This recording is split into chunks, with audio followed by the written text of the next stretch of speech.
शुरुआत करते हैं दिन भर की बड़ी खबरों से। आज जम्मू कश्मीर में घाटी के अन्य इलाकों की तरह फल मंडियां पूरी तरह से बंद हैं। फल उत्पादक फलों से लदे ट्रकों की सुचारू आवाजाही सुनिश्चित करने में सरकार की विफलता के विरोध में प्रदर्शन कर रहे हैं। दूसरी बड़ी खबर, एलजी मनोज सिन्हा ने आज जम्मू कश्मीर के लोगों को बड़ी सौगात दी। उपराज्यपाल मनोज सिन्हा ने श्रीनगर से आज पार्सल ट्रेन को हरी झंडी दिखाई है। ये ट्रेन नौगांव रेलवे स्टेशन से दिल्ली तक फलों की सप्लाई करेगी। और तीसरी बड़ी खबर कुल्लू के मणिकर्ण से है, जहां सिलेंडर फटने से एक मासूम समेत परिवार के 5 लोग बुरी तरह से झुलस जाते हैं।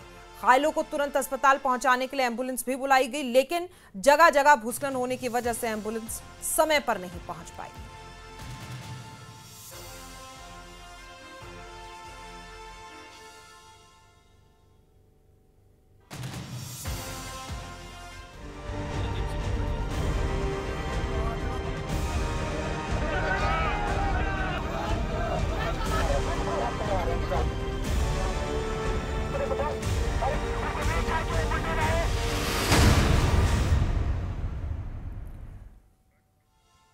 जम्मू कश्मीर में बाढ़ बारिश से हुई राजमार्ग पर तबाही के कारण कश्मीर घाटी में फल मंडियां बंद है। वहीं सोपोर घाटी के कई इलाकों की तरह फल मंडियां पूरी तरह से बंद हैं और प्रभावित हैं। वहीं फल उत्पादक फलों से लदे ट्रकों की सुचारू आवाजाही सुनिश्चित करने में सरकार की विफलता के विरोध में प्रदर्शन कर रहे हैं, सड़कों पर उतरे हुए हैं। पुलवामा में भी लोग सड़कों पर हैं। उन्होंने हड़ताल की चेतावनी देते हुए कहा है कि अगर श्रीनगर जम्मू राष्ट्रीय राजमार्ग 2 दिनों में पूरी तरह से बहाल नहीं किया गया तो घाटी व्यापी हड़ताल की जाएगी। फल उत्पादकों ने ये आरोप भी लगाया है कि लोहे से लदे ट्रकों को तो जाने की अनुमति है, लेकिन फलों से लदे वाहनों को जानबूझकर रोका जा रहा है। लोग सड़कों पर उतरे हुए हैं, सरकार के खिलाफ प्रदर्शन किया जा रहा है। आपको बता दें कि पिछले कुछ दिनों में हमने देखा था कि इस तरीके से तबाही की तस्वीरें पूरे जम्मू कश्मीर से सामने आई थी। उसके बाद से रोड प्रभावित है, आवाजाही बंद थी, यातायात प्रभावित था, वाहन नहीं जा पा रहे थे। तस्वीरें ये भी आ रही थी कि किस तरीके से कई 100 ट्रक रोड पर फंसे हुए हैं। ऐसे में बहुत बड़ी फसलों की बर्बाद हुई, सेब की बर्बाद हुई, किसान परेशान हैं, सरकार से गुहार लगा रहे हैं, मदद की अपील है। पूरी आजीविका निर्भर करती है, उनकी आर्थिक स्थिति खराब है और ऐसे में भविष्य में बहुत बुरा हाल होगा। किसानों बागवान को ऐसा कहना है। हम कहते हैं कि ये शहर कौमी शहर हमारी लाइफ लाइन है, लेकिन इसने हमारी लाइफ को ही बर्बाद कर दिया शहर ने। अब इसकी जिम्मेदारी कौन लेगा? इसकी जिम्मेदारी जो है हमारी सरकार पे है। जो हमारी सरकार लोगों ने चुनी हुई सरकार थी, उमर साहब इससे पहले वहाँ गए और उन्होंने कहा कि 25 दिन तक रोड नहीं खुलेगा, उसके बाद आकर अपना प्रोटोकॉल एंजॉय करते हैं। लेकिन उसको ये पता नहीं कि हमारी इंडस्ट्री जो है वो बर्बादी के दहाने पे है। कोई मिनिस्टर, कोई एमएलए कंसर्न, हमारी मंडी एशिया की सबसे बड़ी मंडी है, यहाँ पे हमारा हाल पूछने के लिए भी नहीं आया। इस इंडस्ट्री को बर्बादी की ओर धकेला जा रहा है। ये सवालिया निशान है हमारी गवर्नमेंट पर, एलजी एडमिनिस्ट्रेशन पर। आज यहाँ पे एहतजाज हुआ, पुरअमन हुआ। ये एहतजाज की शिद्दत जो है आने वाले दिनों में बढ़ेगी। विद इन 2 डेज अगर इस रोड को रिस्टोर नहीं किया गया तो पूरी करोड़ों की फैमिलियाँ हम रोडों पे आएंगे और इसकी जिम्मेदारी हमारी जो चुनी हुई सरकार है, उमर सरकार, उस पर होगी। अगर हाईवे मेरा होता मैंने खोल दिया होता अभी तक। ये हाईवे गवर्नमेंट ऑफ इंडिया का है। अगर इनसे नहीं चलता तो हमारे हवाले करें ना। हम यहाँ जो कमरे में इंजीनियर बैठे हैं, मैं इनकी टीम एक भेज के वहाँ उनको तैनात कर दूंगा। हमें अब बहुत हो गया है। हमने सब्र से काम लिया, क्योंकि ये रोज हमें कहते थे कि आज होगा, आज होगा, आज होगा, लेकिन नहीं हो रहा। तो आज मैं यहाँ इन 2 प्रोग्रामों से जो है फारिग होके मैं यूनियन हाईवेज के जो मिनिस्टर हैं गडकरी साहब, उनसे फ़ोन पे बात कर लूँगा कि हमें फटाफट जो है ये हाईवे हमारे हवाले किया जाए। इसको रिस्टोर करके जो है ट्रकों के लिए जो है ये इसको खोल दिया जाए। लेकिन उसके साथ साथ मैं रेलवे मिनिस्टर साहब से भी गुजारिश करूँगा कि एक ट्रेन चलने से कुछ नहीं होगा। आपने एक ट्रेन चलाया, उसके लिए हम शुक्रगुजार हैं। मेहरबानी करके इसको एक रेगुलर सिलसिले के तौर पे चलाइए, ताकि जो फ्रूट ग्रोअर्स हैं या बाकी ट्रेडर्स हैं, अगर वो ट्रेन से अपना माल भेजना पसंद करेंगे तो भेजें, जो रोड से भेजना चाहे वो भेजें। अभी ये एक ट्रेन आज उसका जो है सेरेमोनियल फ्लैग ऑफ हुआ। चलिए अच्छा, हम शुक्रगुजार हैं कि एक ट्रेन का सिलसिला शुरू हुआ, लेकिन इसको बार बार चलाइए जब तक कि हाईवे जो है पूरी तरह से स्टेबलाइज ना हो। सरोज कपिल हमारे सहयोगी इस खबर पर ज्यादा जानकारी के साथ हमारे साथ मौजूद हैं। सरोज, देखिए, हम मुख्यमंत्री उमर अब्दुल्ला को सुन रहे थे। उनकी तरफ से कहना है कि हाईवे का काम नहीं हो रहा है सरकार से और वो हमारे ऊपर छोड़ नहीं रहे हैं, हमारे ऊपर दे दें तो हम सही से काम कर देंगे, किसान परेशान है। ये एक बार फिर से राजनीति का मुद्दा बन गया, क्योंकि काम, आपको लगता है क्या मौजूदा स्थिति वहां पर ऐसी है कि काम वहां पर हो नहीं रहा? और उन्होंने कहा कि एक ट्रेन जो चलाई गई है उसके लिए हम शुक्रगुजार हैं, लेकिन एक ट्रेन से काम नहीं चल रहा है। बिल्कुल बिल्कुल सही कह रहे हैं आप। देखिए, पहले अगर हम इस स्टेटमेंट को थोड़ा डिसाइफर करें तो आप देखें, लगातार दिन रात काम चल रहा है इस वक्त नेशनल हाईवे पे, उसमें कोई दो राय नहीं है। लेकिन इस वक्त सीएम उमर अब्दुल्ला का इस तरीके से बयान देना और डायरेक्टली इनडायरेक्टली कहीं ना कहीं यूनियन मिनिस्ट्री या सेंटर को यहाँ पर चैलेंज करना कि आप लोग जो हैं वो कंप्लीट नहीं कर पा रहे हैं काम, वो आज जो इन्होंने स्टेटमेंट दी है कि इंजीनियर्स डे था उस इवेंट पे का, और साथ ही साथ उन्होंने कहा कि जो हमारे साथ इस वक्त इंजीनियर्स खड़े हैं, मैं खुद इनको लेके जाऊंगा नेशनल हाईवे पे और रातों रात जो भी डैमेजेस है वो कंप्लीट करूंगा। और कहा कि आज शाम union minister of road and transport Nitin Gadkari से भी पर्सनली बात करेंगे और उन्हें सुझाव देंगे। तो कहीं ना कहीं फिर से अब इसमें सियासत हुई है। वही आप देख लीजिए, जो इस वक्त रियल सफरर्स है, जिनको एक्चुअल में प्रॉब्लम हो रही है, वो है फ्रूट ग्रोवर, जो एग्रीकल्चरिस्ट है यहाँ पर, या जिनका हजारों लाखों करोड़ों का माल नेशनल हाईवे पे फंसा हुआ है। उन्होंने लगातार पिछले 3 दिन से मुख्तलिफ जगहों पे प्रोटेस्ट किए हैं। वो फिर पुलवामा हो, वहां की मंडी, या आप हंदवारा की मंडी, या श्रीनगर की परिमपुरा की मंडी की बात कर लीजिए, और कैटेगोरिकली कह रहे हैं कि सीएम उमर अब्दुल्ला इस सिचुएशन को ढंग से हैंडल नहीं कर पा रहे, कहीं ना कहीं उन्हें रेजिग्नेशन देना चाहिए। और उसी सवाल का इन्होंने जवाब दिया है, कह रहे हैं कि अगर नेशनल हाईवे हमारे पास दिया जाए तो महज 1 से 2 दिन में हम पूरा नेशनल हाईवे रेस्टोर करेंगे। कहीं ना कहीं कोताही जो हो रही है वो सेंटर की तरफ से हो रही है, उन्होंने फुल फ्लेज जिम्मेदारी नहीं ली है। लेकिन देखिए, अभी यहाँ पर फिर वही तरफ से 1-2 दिन में राष्ट्रीय राजमार्ग बहाल कर दिया जाएगा, और ऐसे में एक और आरोप लग रहा है कि लोहे से लदे ट्रकों को तो भेजा जा रहा है, लेकिन फ्रूट्स वाले ट्रक्स को जानबूझकर नहीं भेज रहे हैं। ये क्या मामला है? देखिए, जो ये कहा जा रहा है कि लोहे की ट्रक्स है उनको जाने दिया जा रहा है, फ्रूट वाली ट्रक्स है उन्हें नहीं जाने दिया जा रहा है, इस बात की एग्जैक्ट पुष्टि तो नहीं कर सकते हैं, क्योंकि नेशनल हाईवे से मुख्तलिफ खबरें आ रही हैं। देखिए, सब लोग जो फंसे हुए हैं चाह रहे हैं कि पहले वो लोग निकले। अब प्रायोरिटी इस वक्त जो ये फ्रूट से लेडन जो ट्रक्स जा रही थी, जिनमें करोड़ों का जो सप्लाई है वो जा रही है, उनकी प्रायोरिटी इसलिए थी क्योंकि जैसे मैं आपसे सुबह भी कह रहा था, ये क्लाइमेट कंट्रोल ट्रक्स नहीं है कि इनके अंदर एक क्लाइमेट कंट्रोल रखा जाए जिससे फ्रूट खराब नहीं होगा। ये एक नॉर्मल ट्रक्स होती है जिससे कई सारे ऐसे प्री सीजन फ्रूट जो होते हैं, राइप होते हैं, रेडी होते हैं, वो बर्बाद हो चुके हैं। मैं आपसे सुबह भी कह रहा था, गाला मस्त है, बबगोश है, जो कंप्लीटली इस बार खत्म हो चुका है। तो कहीं ना कहीं अगर सीएम उमर अब्दुल्ला इस वक्त फार्मर्स जो हैं उनकी एसोसिएशन से मिले, अब आप देख लीजिए, अभी जो यहाँ फ्रूट ट्रेडर्स की एसोसिएशन है, अभी कुछ देर पहले ही वो उपराज्यपाल मनोज सिन्हा से मिलकर आए हैं, उनका शुक्रिया अदा किया है कि ट्रेन के जो है 8 डब्बे गए हैं। लेकिन वहीं पर सीएम उमर अब्दुल्ला ने उस पर भी जवाब दिया है, कहा कि 8 डब्बे महज हजारों मीट्रिक टन जो एप्पल यहां प्रोड्यूस होता है वो केटर नहीं कर सकते हैं। तो अगर इस वक्त जरूरत है तो वो है कि एक फुल फ्लेज कार्गो ट्रेन जाए, जिसपे उन्होंने कहा भी कि यूनियन मिनिस्टर ऑफ रेलवे से भी वो बात करेंगे, उन्हें एक प्रस्ताव सामने रखेंगे कि इस बार जो कल से अब यहां से ट्रेन निकलेंगी, कम से कम एक फुल कार्गो ट्रेन जानी चाहिए जिसमें एप्पल्स का एक बड़ा कंसाइनमेंट जाना चाहिए। अब देखिए किस तरह से आगे पैन आउट होंगी चीजें। साथ ही साथ फार्मर्स जो है, क्या जो ऑपोजिशन है वो इनको समर्थन देगा और ऑपोजिशन को एक नया मुद्दा मिल जाएगा। तो समर्थन दे दिया जाएगा सरोज, लेकिन एक बात यहां पर आपने ही बताया कि क्लाइमेट कंट्रोल ट्रक्स की जरूरत है। ऐसे में मुख्यमंत्री बयान देते हैं कि हमें, हमारे इंजीनियर बैठे, हम 1-2 दिन में बहाली कर देंगे। आपको नहीं लगता कि उन्हें इस बात पर ध्यान देना चाहिए, वो इसकी जगह क्लाइमेट कंट्रोल ट्रक मुहैया करवा सकते हैं ना किसानों को? इस पर क्यों नहीं जा रहे हैं वो? सही कह रहे हैं, बिल्कुल सही कह रहे हैं। देखिए, तभी तो जूं ही अभी उमर अब्दुल्ला ने ये बयान दिया है, साथ ही साथ कई सारे कॉर्नर से क्रिटिसिज्म आया है। फार्मर्स भी जो है काफी ज्यादा बौखलाए और गुस्साए हुए हैं स्टेटमेंट से, क्योंकि वो चाह रहे हैं कहीं ना कहीं किसी भी तरीके की हैंड होल्डिंग हो। और अगर इस वक्त हमारे जम्मू कश्मीर यूटी के चीफ मिनिस्टर इस तरीके का बयान देते हैं तो जाहिर सी बात है जो फार्मर्स है, जिनके पास अभी करोड़ों का लॉस हुआ है, उनको ये बात सही नहीं लगेगी।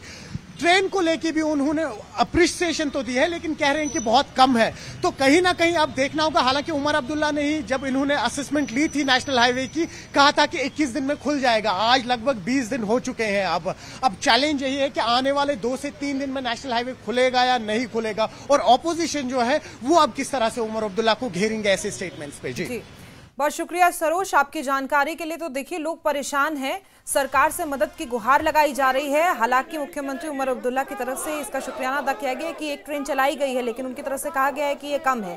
फिलहाल उन्हें की भी जरूरत है कि वो भी वहां पर किसान बागवानों की मदद करे, क्योंकि बहुत बड़ी सेब की बर्बाद हो रही है, तबाह हो रही है। लोगों में आक्रोश है, गुस्सा है, वो परेशान है, क्योंकि उनकी आजीविका पूरी तरीके से इस पर निर्भर करती है। वक्त एक बेहद छोटे से ब्रेक। आप देखते रहिए न्यूज़ 18 JKLH।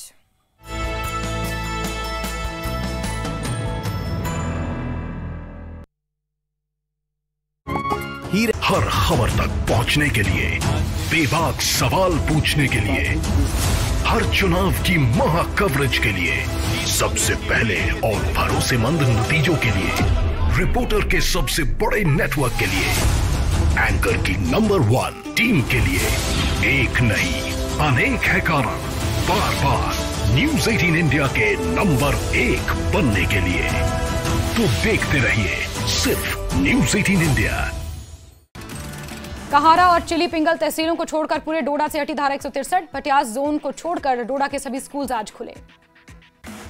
जिला प्रशासन की ओर से बताया गया कि तहसील कहारा और तहसील चिली पिंगल महराज मली का गृह क्षेत्र, ऐसे में वहां 163 लागू और इंटरनेट सेवाएं केवल वाईफाई कनेक्शन पर।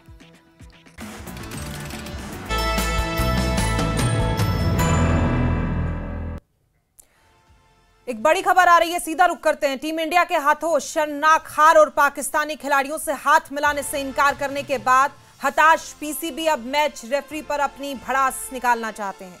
पीसीबी ने नियमों के उल्लंघन का आरोप लगाते हुए मैच रेफरी के खिलाफ आईसीसी में शिकायत दर्ज कराई है और मैच रेफरी को एशिया कप से तुरंत हटाने की मांग की है। तो आपको बता दें कि कल ये मुकाबला था जिसमें भारत ने पाकिस्तान को धूल चटा दी, 7 विकेट से मैच जीता और उसके बाद आखिरी छक्का जब लगा था सूर्य कुमार यादव का, तो उन्होंने सीधा मैच खत्म करने के बाद रेस्ट रूम में जाते हुए दिखे थे। उन्होंने हाथ नहीं मिलाया था विपरीत टीम से। उसके बाद ये पूरा मामला गरमाया, जिसके बाद वो बौखला गए हैं, पाकिस्तानी टीम बौखला गई है। ऐसे में अब ये एशिया कप में शानदार जीत हमारे भारत ने हासिल की, जिसके बाद से इंडिया के हाथों ये शर्मनाक हार उनको मिली और पाकिस्तानी खिलाड़ियों से हाथ ना मिलाने से इनकार करने से हताश पीसीबी अब मैच रेफरी पर अपनी भड़ास निकालते हुए भी नजर आए। पीसीबी ने नियमों के उल्लंघन का आरोप किया है। उनका कहना है कि नियमों का उल्लंघन है, क्योंकि जब एक टीम जीतती है और जब मैच समाप्त होता है उसके बाद दोनों टीमें आपस में हाथ मिलाती है। लेकिन पहलगाम हमले के बाद से ये कई तरीके की चीज़ें बीच में आ रही थी कि खेलना चाहिए मैच या नहीं खेलना चाहिए, लेकिन किसी भी कारणवश हमें मैच खेलना पड़ा। उसके बाद से हमने एक शानदार जीत हासिल की और जीत हासिल करने के बाद गुस्सा हमारे खिलाड़ियों में जो था, जो पहलगाम आतंकी हमला हुआ था जिसमें 26 निर्दोष लोगों की जान गई थी, उसके बाद से ये देखा गया कि ये मैच जीतना बेहद ज़रूरी था हिंदुस्तानियों के लिए, भारत के लिए। और मैच हमने जीता, 7 विकेट से जीता और उसके बाद जो हमारी टीम इंडिया में गुस्सा था वो भी स्पीच पर दिखाई दिया, क्योंकि आखिरी का छक्का अपने आप में सवाल खड़े कर रहा था पाकिस्तानी टीम।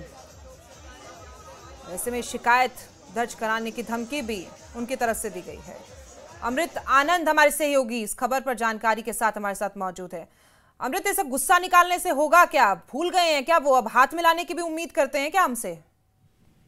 मैं यही कह सकता हूँ प्रिया कि किसी आने बिल्ली खंबा नोचे, और इसके पास कोई ऑप्शन नहीं है, क्योंकि ये पूरी इंटरनेशनल बेइज्जती हुई है। कल पहले तो मुकाबले से पहले तो ये हो रहा था कि भारतीय टीम इसलिए बैकआउट करना चाहती है कि टीम इंडिया के अंदर मादा नहीं है, वो पोटेंशियल नहीं है कि वो पाकिस्तान के युवा खिलाड़ियों को फेस कर पाए। लेकिन जिस तरह का मुकाबला हुआ वन सारी टीम इंडिया खेली और शानदार जीत हासिल की। उसके बाद पाकिस्तान के पास कुछ बचा नहीं था करने को, कहने को, क्योंकि आपको पता था कि ऑपरेशन सिंदूर में क्या हुआ। पाकिस्तान वहां भी मुंह की खाया, यहाँ भी मुंह की खाया। उसके बाद अब जो ये टेंट पेंट जो हो रहा है कि स्पिरिट ऑफ क्रिकेट की बात की जा रही है, आप स्पिरिट ऑफ क्रिकेट की बात करो, आप स्पिरिट ऑफ इंसानियत की बात तो करो पहले, जिसके चलते ये सब चीजें झेलने को पड़ रही है। और एक बात हमें ये नहीं भूलना चाहिए कि जो भारतीय टीम खेल रही है, मुकाबला खेल रही थी, वो भारतीय है, वो भी भारत के नेशन जॉब पर है, वो देश को रिप्रेजेंट कर रहे हैं और उनके अंदर भी गुस्सा है वो, लेकिन उनको खेलना है क्योंकि उनकी ड्यूटी लगाई गई थी भारत सरकार के द्वारा, बीसीसीआई के द्वारा, तो उन्होंने खेला। उसके बाद जो उनका विरोध करने का अपना नजरिया था, जो अपना एक मैं कहूंगा कि एक जेस्चर उन्होंने पेश किया कि चलो किसी भी पाकिस्तान को एंड नहीं किया। और उसके बाद सूर्य कुमार यादव ने जो बोला प्रेस कॉन्फ्रेंस में कि ये जीत जो है वो भारतीय सेना को और जो लोग वहां पर जिनकी हत्या की गई थी उनको समर्पित कर रहे हैं, तो मैं कहूंगा बड़ी बात यहाँ पर ये थी। और पीसीबी इसके बाद जो भी ड्रामे कर ले, उन्होंने रिटर्न कंप्लेन दर्ज कराई है, आईसीसी को भेजा है उन्होंने रिटर्न कंप्लेन, लेकिन अब मैं यही कह सकता हूँ कि इससे अब कोई फायदा नहीं होने वाला है क्योंकि आपकी इंटरनेशनल बेइज्जती हो चुकी है। जी, जाहिर तौर पर देखिए कुछ मजबूरियां होती होंगी। कल भी हमारी आपसे बात हुई थी कि मैच खेलना बेहद जरूरी था, अगर बस में होता तो शायद ना खेला जाता, लेकिन भारत की बात है, ये इंटरनेशनल टॉपिक है, ऐसे में शर्म नाम की तो चीज ही नहीं बची है इस बात पर, क्योंकि हाथ नहीं मिलाया तो इस बात पर अब कह रहे हैं कि रेफरी को भी एशिया कप से तुरंत हटाओ, ये मांग की जा रही। कैसी बेहुदा मांग है ये? देखिए, ये मांग उन्होंने कल ही उठाई थी, उसके बाद पीसीबी चेयरमैन ने भी इस बात का मसला उठाया था, उसके बाद प्रेस कॉन्फ्रेंस में भी पीसीबी खिलाड़ियों ने इस बात को कहा था, क्योंकि वो काफी दिन तक वो सोच रहे थे कि भारतीय टीम सब कुछ भूल कर आएगी, उनसे गले मिलेगी। और यहाँ पर जो सूर्य कुमार यादव, और उससे पहले भी मैं बता दूं आपको कि गौतम गंभीर ने मीटिंग लिया था, मीटिंग में साफ क्लियर किया था, गौतम गंभीर को भी हमने कई बार सुना है कि वो भी इस फेवर में नहीं है, लेकिन देखिए जब नेशनल ड्यूटी लगाई जाती है तो वो काम आपको करने पड़ते हैं। और जहां तक आपने शब्द का इस्तेमाल किया शर्म, देखिए वो पाकिस्तान के डिक्शनरी में नहीं है, ये शब्द उन्हें नहीं सिखाया जाता है कि शर्म हया क्या होती है और उसके बाद इज्जत कैसे कमाया जाता है। ये सब चीजें सभी पाकिस्तान के जो नेता हों या फिर पीसीबी के जो अधिकारी हैं वो इनसे अवेयर नहीं है, इनको सीखना पड़ेगा, समझना पड़ेगा, उसके बाद जाकर बात आगे बनेगी। लेकिन फिलहाल भारतीय टीम ने जो किया है, पूरा देश उनके साथ है। सूर्य कुमार यादव ने जो उनकी टीम ने किया है, गौतम गंभीर की सेना ने जो किया है, उसके साथ पूरा देश खड़ा है। और जो चाहे अब वो आईसीसी में कंप्लेन कर लें, वो वर्ल्ड लेवल पे जाकर कहीं भी कंप्लेन कर ले, इससे कोई फर्क नहीं पड़ता। बल्कि हमारी टीम ने जीत कर तो हमें एक आन बान शान का मौका दिया ही दिया, उसके बाद जो जेस्चर दिखाया, चाहे टॉस होने के बाद या फिर टीम जीतने के बाद, अमूमन कभी नहीं देखा गया ऐसा, लेकिन जो एक बॉडी लैंग्वेज ने बता दी भारतीय टीम ने कि भैया हमें आपने भेजा था खेलने के लिए, हम खेल लिए, जीत लिए, इसके बाद हमारा कोई रिश्ता नहीं है पाकिस्तान से। तो ये मैसेज जो पूरे इंटरनेशनल लेवल पर गया है, ये वाकई सैल्यूट करने वाली बात है। जी, बहुत बहुत शुक्रिया अमृत आनंद जी आपका। तो आपको बता दें कि ये शर्मनाक हरकत, हालांकि देखा गया है कि हर बार इस तरह की कोई ना कोई बयानबाजी कर ही देते हैं, कुछ एक्स क्रिकेटर्स का भी बयान सामने आया था, गुस्सा है और बेइज्जती तो जाहिर तौर पर पहलगाम के समय में भी करवाई थी उन्होंने, जब एससीओ मीटिंग हुई थी, समिट हुई थी, और अब फिर से जब मैच खेला गया तो एक बार फिर से मुंह की खाई।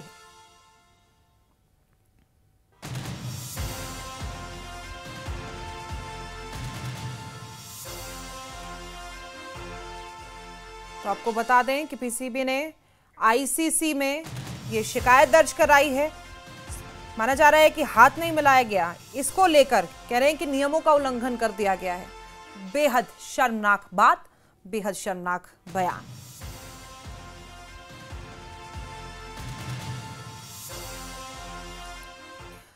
भूस्खलन की वजह से कई जगहों पर रास्ते टूटे हुए हैं, जिसकी वजह से फलों से लदी गाड़ियां जगह जगह अटकी हुई है। लेकिन अब लोगों को अपने फलों की सप्लाई के लिए ज्यादा परेशान होने की जरूरत नहीं है। आपको बता दें कि एलजी मनोज सिन्हा ने आज जम्मू कश्मीर के लोगों को बड़ी सौगात दी। उपराज्यपाल मनोज सिन्हा ने श्रीनगर से आज पार्सल ट्रेन को हरी झंडी दिखाई। ये ट्रेन नौगाम रेलवे स्टेशन से दिल्ली तक फलों की सप्लाई करेगी। इस ट्रेन के शुरू होने से जम्मू कश्मीर के व्यापारियों में खुशी का माहौल है, क्योंकि पहले परिवहन या फिर सड़क खराब होने की वजह से माल की सप्लाई में जो दिक्कतें आ रही थी, जो देरी हो रही थी, अब वो नहीं होगी। पार्सल ट्रेन के उद्घाटन करने के बाद उपराज्यपाल मनोज सिन्हा ने कहा है कि करीब 23 से 24 टन सेब या बाकी का सामान यहां से ट्रेन के जरिए भेज दिया जाएगा, जो देश के किसी भी हिस्से में सप्लाई किया जाएगा। इससे जम्मू कश्मीर के व्यापारियों को फायदा भी होगा।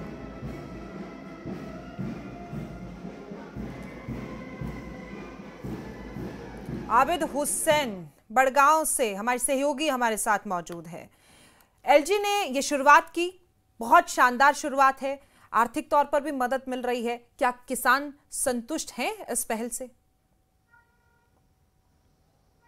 बिल्कुल, क्योंकि आपने सुबह से तस्वीरें देखी किस तरह से किसान, खासकर जो फ्रूट ग्रोवर से, वो डिमांड कर रहे हैं, क्योंकि जम्मू श्रीनगर कौमी शाहराह बंद है।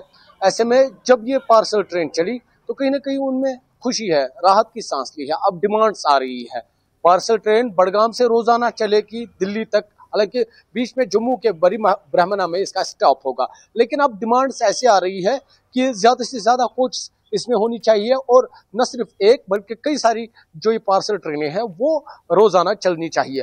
हालांकि जिस तरह से रेलवे के जो अफसरान हैं, खासकर डिविजनल मैनेजर रेलवे तवी, उन्होंने यकीन दिलाया है आने वाले वक्त में जिस तरह की डिमांड्स मिल रही है, अगर ये डिमांड्स ऐसी रही, कांस्टेंट रही, तो आने वाले वक्त में अनंतनाग से भी ये ट्रेन चलेगी। लेकिन अभी टाइम टेबल के मुताबिक ये ट्रेन बडगाम से चलेगी जो आदर्श नगर दिल्ली तक जाएगी। हालांकि आपको मालूम होगा 11 सितंबर को इस ट्रेन को चलाया गया था, लेकिन उस वक्त 2 ही कोचेस थी। तो क्योंकि वो इस वजह से चलाया गया था क्योंकि उस वक्त डिमांड थी, नेशनल हाईवे बंद था और कई सारी गाड़ियां माल से लदी हुई वो फंस चुकी थी। ऐसे में जब वो 2 कोच चली तो कहीं ना कहीं किसानों में खुशी की लहर दौड़ गई। लेकिन आज ऑफिशियली एलजी मनोज सिन्हा ने नई सौगात दी कश्मीर को, और आज पार्सल ट्रेन का बाज़ाब्ता तौर पर इफ्तिताह हुआ। क्योंकि आपने वो बयान भी सुना होगा जो एग्रीगेटर है, किस तरह से वो कह रहे हैं कि ऑलरेडी बुकिंग है, एडवांस बुकिंग है। तो दिन भर जो मंडियों में फ्रूट ग्रोवर्स प्रोटेस्ट कर रहे हैं उनकी भी यही डिमांड है।